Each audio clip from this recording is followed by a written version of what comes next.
नमस्कार, सुप्रभात। आप देख रहे हैं खबर दिल्ली और समय हो चला है दिल्ली की 25 बड़ी खबरों को जानने का। इससे पहले यदि आप वीडियो को लाइक नहीं किए हैं तो लाइक कर दीजिए और चैनल को सब्सक्राइब कर लीजिए। तो आइए एक नजर डालते हैं 25 बड़ी खबरों पर फटाफट अंदाज में। रक्षाबंधन पर महिलाओं के साथ पुरुषों को भी बस में फ्री यात्रा। जानिए दिल्ली एनसीआर के किस रूट पर सुविधा। रक्षाबंधन पर अगर दिल्ली से यूपी जा रहे हैं तो महिला के साथ एक पुरुष को भी बस में फ्री यात्रा करने की सुविधा है।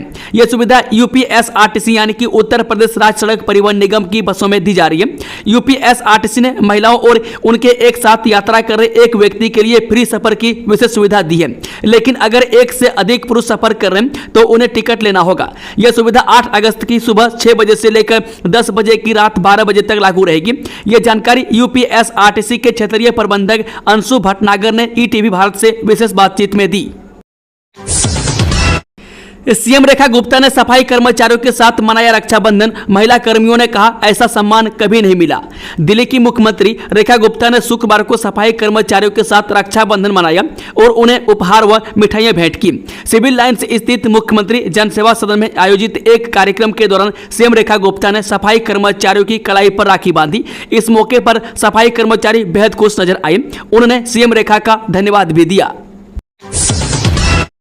अब दिल्ली में खेल और युवा मामलों के लिए होंगे अलग अलग विभाग। सीएम रेखा गुप्ता ने की घोषणा। मुख्यमंत्री रेखा गुप्ता ने खिलाड़ियों को बेहद सुविधाएं उपलब्ध कराने के लिए दिल्ली में खेल और युवा मामलों के लिए अलग अलग विभाग बनाने की घोषणा की है। इसके साथ ही पूरी दिल्ली में कोचिंग सेंटर स्थापित किए जाएंगे जिससे कि खिलाड़ियों को बेहतर प्रशिक्षण मिल सके। दिल्ली में बाढ़ जैसे हालात। यमुना किनारे प्रशासन ने संभाला मोर्चा। निचले इलाके कराए जा रहे खाली। राजधानी दिल्ली में यमुना नदी का जल स्तर लगातार बढ़ रहा है। इससे यमुना के किनारे बसे निचले इलाकों में बाढ़ का खतरा मंडराने लगा है। बाढ़ नियंत्रण एवं सिंचाई विभाग की ओर से 8 अगस्त 2022 की सुबह 8 बजे जारी ताजा आंकड़ों के मुताबिक ओल्ड रेलवे ब्रिज पर यमुना का जल स्तर 205.10 मीटर दर्ज किया गया, जो चेतावनी स्तर के बेहद करीब है।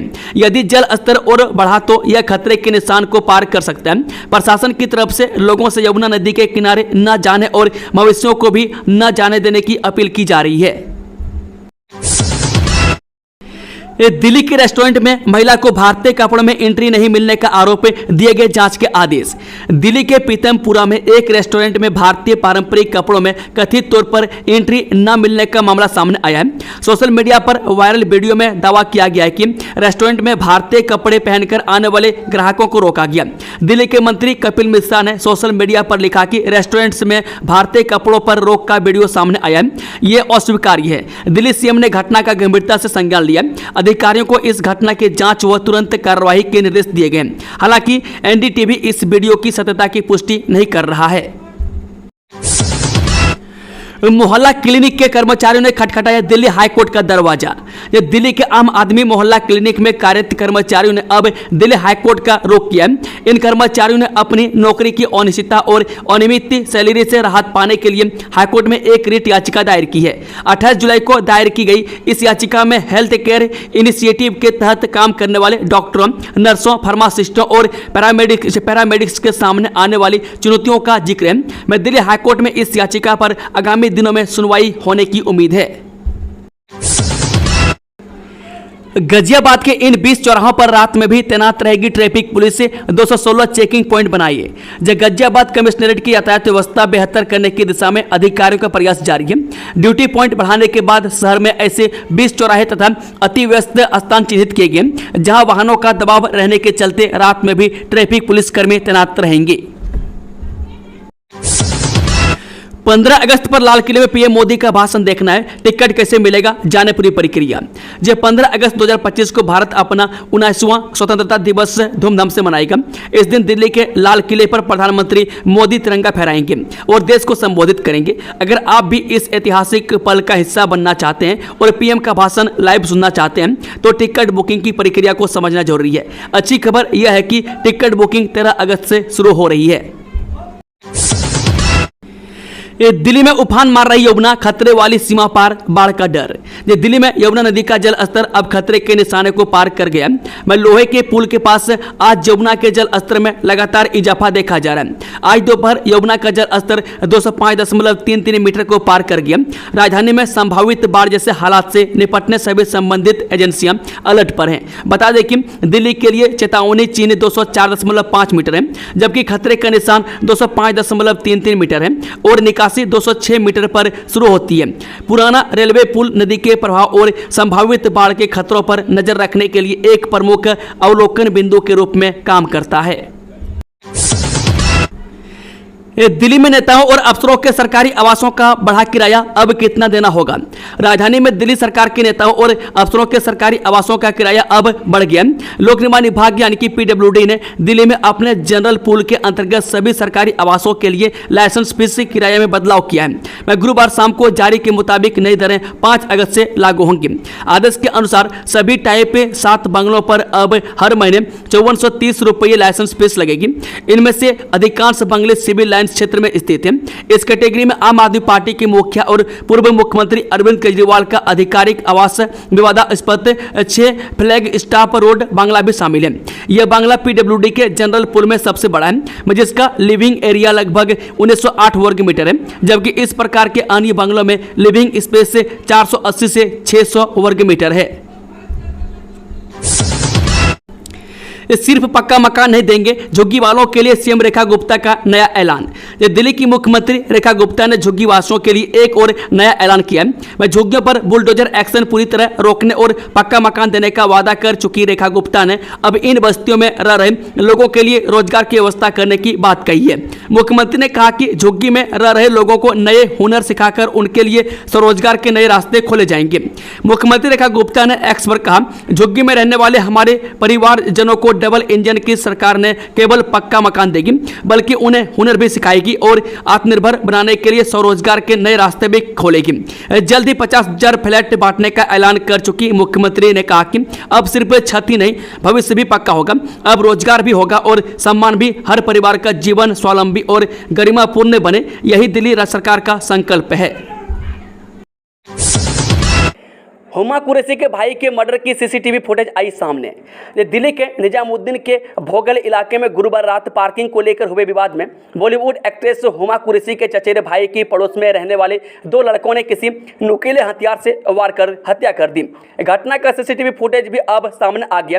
पुलिस ने हत्या के आरोपी दोनों लड़कों को गिरफ्तार कर लिया है। स्कूटी पार्किंग को लेकर हुए विवाद में दोनों आरोपियों ने मृतक आसिफ कुरैशी पर गुरुवार देर रात हुई तीखी बहस के दौरान किसी नुकीली चीज से हमला कर दिया, जिससे उसके सीने में गंभीर चोट आई थी। वह पुलिस ने मृतक आसिफ कुरैशी के शव को कब्जे में लेकर पोस्टमार्टम के लिए भेज दिया है। नोएडा में यहां बन रहा बेहद खास से स्काई वॉक, शून्य जैसा होगा आकार। जो नोएडा प्राधिकरण ने सेक्टर 62 मॉडल टाउन गोल चक्कर पर बनने वाले जिले के पहले शून्य आकार के स्काई वॉक के लिए टेंडर जारी कर दिया। इसको बनाने के लिए 21 अगस्त तक आवेदन मांगे गए हैं। वह 22 अगस्त को टेंडर खोला जाएगा। निर्माण कार्य शुरू होने के बाद यह स्काई वॉक 1 वर्ष में बनकर तैयार होगा। गुरुग्राम में देर रात मुठभेड़, फाजिलपुरिया केस में रेकी करने वाले बदमाश को लगी गोली। गायक राहुल यादव उर्फ फाजिलपुरिया पर फायरिंग मामले में एक नया मोड़ आया। मामले की रेकी करने वाले एक कुख्यात बदमाश और मानेसर क्राइम ब्रांच के बीच शुक्रवार देर रात हुई मुठभेड़ में बदमाश को गोली लग गई। रणदीप उर्फ पेट्रोल नाम के इस अपराधी को घायल अवस्था में अस्पताल में भर्ती कराया गया, जहां उसकी हालत खतरे से बाहर बताई जा रही है। दिल्ली सीतामढ़ी के बीच चलेगी अमृत भारत एक्सप्रेस, जाने ट्रेन का शेड्यूल और रूट। जब बिहार विधानसभा चुनाव से पहले केंद्र सरकार राज्य के लोगों को एक और तोहफा देने जा रही है। यात्रियों की सुविधा के मद्देनजर अब सीतामढ़ी से दिल्ली के बीच अत्याधुनिक एवं विश्वस्तरीय सुविधाओं से युक्त अमृत भारत ट्रेन का परिचालन शुरू होगा। पूर्व मध्य रेलवे यानी कि ECR से मिली जानकारी के अनुसार केंद्रीय गृह मंत्री अमित शाह 8 अगस्त को वीडियो कॉन्फ्रेंसिंग के जरिए सीतामढ़ी के पुनौरा धाम से इस ट्रेन को हरी झंडी दिखाई। 11 अगस्त को लोकसभा में पेश होगा नया इनकम टैक्स बिल, स्लैब में कोई बदलाव नहीं, जाने अपडेट। केंद्र सरकार ने लोकसभा में इनकम टैक्स बिल यानी कि 2025 को वापस ले लिया। इसके स्थान पर सरकार एक नया बिल लेकर आने वाली है, जिसमें सेलेक्ट कमेटी की सभी सिफारिशों को शामिल किया जाएगा।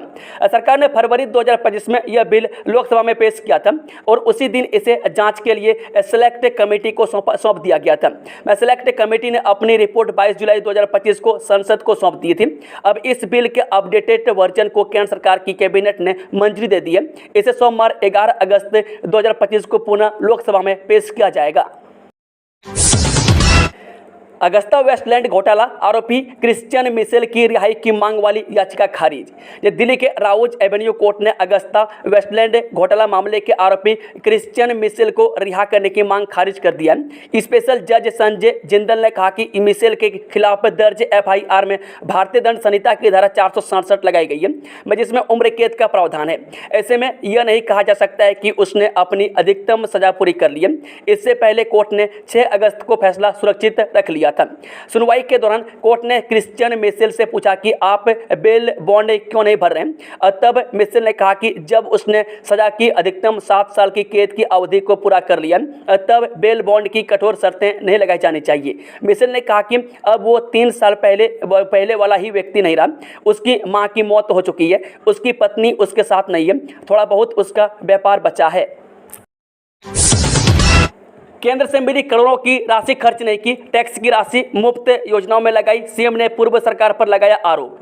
दिल्ली की मुख्यमंत्री रेखा गुप्ता ने गुरुवार को विधानसभा में पूर्व सरकार पर तीखा हमला बोलते हुए कहा कि पिछली सरकार ने अपनी मुफ्त योजनाओं को इस तरह पेश किया जैसे वे अपनी जेब से जनता को दे रहे हो, जबकि हकीकत यह है कि यह सारा पैसा जनता का ही था। वह जनता को उम्मीद थी कि उनके टैक्स के पैसे से सड़कें बनेंगी, स्कूल और अस्पताल बनेंगे, लेकिन उनकी मेहनत की कमाई को मुफ्त योजनाओं में खर्च कर दिया गया। मुख्यमंत्री ने कहा कि पूर्व सरकार ने विकास कार्यों को जानबूझकर नजरअंदाज किया और सारा ध्यान केवल प्रचार प्रसार पर केंद्रित रखा। वह पिछली सरकार ने उन विकास कार्यों पर इसलिए खर्च नहीं किया गया क्योंकि उन योजनाओं में प्रधानमंत्री शब्द जुड़ा था। मानसून सत्र में पेश सीएजी रिपोर्ट को विधानसभा की लोक लेखा समिति में जांच के लिए भेजने की बात कही। दिल्ली पुलिस को अब बस एक ही काम, हुआ कुरैशी के भाई के मर्डर पर भड़के सौरभ भारद्वाज। बॉलीवुड एक्ट्रेस हुमा कुरैशी के चचेरे भाई आसिफ कुरैशी की हत्या के मामले में दिल्ली आम आदमी पार्टी के अध्यक्ष सौरभ भारद्वाज ने कानून व्यवस्था पर नाराजगी जताई है। उन्होंने आरोप लगाया कि पुलिस से जनता की सुरक्षा करने के बजाय आम आदमी पार्टी के नेताओं को निशाना बनाने में लगी हुई है। 7 अगस्त को जंगपुरा में स्कूटर पार्किंग को लेकर हुए विवाद के बाद आसिफ कुरैशी की चाकू मारकर हत्या कर दी गई थी। संपत्ति को बचाने डीयू की नई पहल, छात्रों को एडमिशन के समय देना होगा एफिडेविट सर्टिफिकेट। दिल्ली विश्वविद्यालय प्रशासन ने डूसू यानी कि दिल्ली विश्वविद्यालय छात्र संघ चुनावों के दौरान सार्वजनिक संपत्ति को नुकसान पहुंचाने से रोकने के लिए कुछ नए दिशा निर्देश जारी किए हैं, जिसके अंतर्गत एडमिशन के समय स्टूडेंट को एक हलफनामा देना होगा, जिसमें उन्हें वादा करना होगा कि डूसू चुनावों के दौरान वे दीवारों को खरोब नहीं करेंगे। इसके साथ ही विश्वविद्यालय ने डूसू चुनाव का नामांकन जमा करते समय 1 लाख रुपए का मुचलका भरना भी अनिवार्य कर दिया है। दिल्ली में नाबालिग बदमाशों का आतंक, किसी को सम्मोहित कर तो किसी से चाकू की नोक पर लूट। दिल्ली में अपराधियों के हौसले किस कदर बुलंद हो रहे हैं, इसका अंदाजा इसी से लगाया जा सकता है कि अब नाबालिग भी बेखौफ होकर चोरी और लूटपाट की घटनाओं को अंजाम दे रहे हैं। हाल ही में ऐसे 2 मामले सामने आए हैं जिसमें नाबालिगों ने लूट की बड़ी वारदातों को अंजाम दिया। पहला मामला दिल्ली के सुल्तानपुरी इलाके का है, जिसमें एक लड़की को सम्मोहित कर उसके सोने के जेवर लूट लिए गए। पुलिस ने बताया कि 3 अगस्त को पुट कला बस अड्डे के समीप शिकायतकर्ता 17 वर्षीय लड़की के पास 2 लड़के आए, जिन्होंने उसे सम्मोहित करने के बाद उसकी सोने की कान की बालियां, एक लॉकेट और एक चेन छीन ली। अवैध निर्माणों पर गरजे बुलडोजर, 130 करोड़ की जमीन कराई मुक्त। ग्रेटर नोएडा प्राधिकरण की टीम ने गुरुवार को ग्रेटर नोएडा वेस्ट के भनोता गांव में अधिसूचित क्षेत्र की जमीन पर हुए अवैध निर्माण को बुलडोजर चलाकर ध्वस्त कर दिया। यहां प्राधिकरण की अनुमति के बिना 24 से अधिक मकान बनाते। वहीं कब्जे से मुक्त कराई गई 65,000 वर्ग मीटर जमीन की कीमत 130 करोड़ रुपये आंकी गई है। प्राधिकरण के उच्च अधिकारियों को सूचना मिली थी कि ग्रेटर नोएडा वेस्ट के भनोता गाँव के खसरा संख्या 131 207, 228, 294, 295 और 296 में लगभग 65,000 वर्ग मीटर जमीन पर कॉलोनाइजर और भूमि माफिया कॉलोनी काटने की कोशिश कर रहे हैं। बिना अनुमति के निर्माण कार्य किया जा रहा है। मौके के सर्वे करने पर शिकायत सही पाए जाने पर प्राधिकरण के परियोजना और भूले के विभाग की टीम भारी पुलिस से बल के साथ भनौता गांव में पहुंची और अवैध निर्माण को ध्वस्त कर दिया। आनंद विहार टर्मिनल पर बनेंगे 4 नए प्लेटफॉर्म, स्टेशन के बाहर भी किए जा रहे हैं बदलाव। राजधानी दिल्ली के प्रमुख रेलवे स्टेशनों में शामिल आनंद विहार टर्मिनल को आगामी कुछ महीनों में 4 नए प्लेटफॉर्म मिल जाएंगे। इनमें से 2 प्लेटफॉर्म यानी कि 8 और 9 को तैयार करने का कार्य तेजी से चल रहा है। इस वर्ष के अंत तक यहां से रेलगाड़ियों का परिचालन भी शुरू हो जाएगा। वहीं 2 अन्य प्लेटफॉर्म बनाने के लिए आनंद विहार हॉल्ट के दूसरी तरफ जमीन चिन्हित कर ली गई है। यहाँ अगले कुछ समय में नए प्लेटफॉर्म बनाने का काम शुरू हो जाएगा।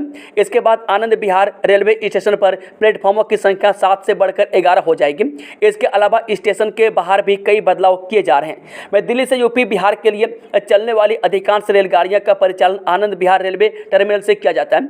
यह एक बड़ा ट्रांसपोर्ट हब बन चुका है। यहाँ पर दिल्ली मेट्रो, बस अड्डा, नमो भारत, ऑटो, टैक्सी आदि परिवहन सुविधा उपलब्ध है। यहाँ से न केवल दिल्ली बल्कि गाजियाबाद और नोएडा के भी लाखों लोग प्रत्येक माह सफर करते हैं। अधिकारियों का मानना है कि आनंद विहार रेलवे टर्मिनल पर आने वाले दिनों में रेलगाड़ियों की संख्या बढ़ानी होगी और इसके लिए उसकी क्षमता का विस्तार करना होगा। ये फिल्म उदयपुर फाइल्स की रिलीज को मिली हरी झंडी। ये दिल्ली हाईकोर्ट ने फिल्म उदयपुर फाइल्स की रिलीज पर रोक लगाने से इनकार कर दिया है। कन्हैयालाल हत्याकांड के आरोपी मोहम्मद जावेद ने फिल्म की रिलीज पर रोक लगाने की मांग करते हुए कोर्ट का दरवाजा खटखटाया था। इससे पहले कोर्ट ने मामले की सुनवाई के बाद फैसला सुरक्षित रख लिया था। मैं चीफ जस्टिस न्यायमूर्ति देवेंद्र कुमार उपाध्याय और जस्टिस तुषार राव गडेला की पीठ सूचना एवं प्रसारण मंत्रालय की ओर से फिल्म को रिलीज की मंजूरी देने के आदेश के खिलाफ दायर याचिका पर सुनवाई कर रही थी। 10,000 पुलिसकर्मी तैनात, ड्रोन से निगरानी। दिल्ली में स्वतंत्रता दिवस से पहले ऐसी तैयारी। दिल्ली पुलिस के अधिकारियों ने गुरुवार को बताया कि स्वतंत्रता दिवस समारोह से पहले राष्ट्रीय राजधानी में कड़े सुरक्षा इंतजाम किए गए और कानून व्यवस्था बनाए रखने के लिए 10,000 से ज़्यादा सुरक्षा कर्मियों को तैनात किया गया। मैं दिल्ली पुलिस आयुक्त SBK सिंह ने विशेष पुलिस आयुक्त कानून व्यवस्था और पुलिस से उपायुक्तों को अपने अपने अधिकार क्षेत्र में कड़ी निगरानी रखने का निर्देश दिया है। एक वरिष्ठ पुलिस अधिकारी ने बताया कि स्वतंत्रता दिवस पर जब प्रधानमंत्री मोदी राष्ट्र को संबोधित करेंगे, लाल किले पर सुरक्षा के कई स्तर होंगे। अधिकारी ने बताया कि सुरक्षा व्यवस्था के अलावा CCTV कैमरों, ड्रोन डिटेक्शन सिस्टम और चेहरे की पहचान तकनीक के जरिए आयोजन स्थल और आसपास के इलाकों की निगरानी की जाएगी। दोस्तों, खबरों का सिलसिला यहीं समाप्त होता है। अगर जानकारी पसंद आई तो वीडियो को लाइक, शेयर, चैनल को सब्सक्राइब जरूर से जरूर कर लें। Thank you, all the best. जय हिंद, जय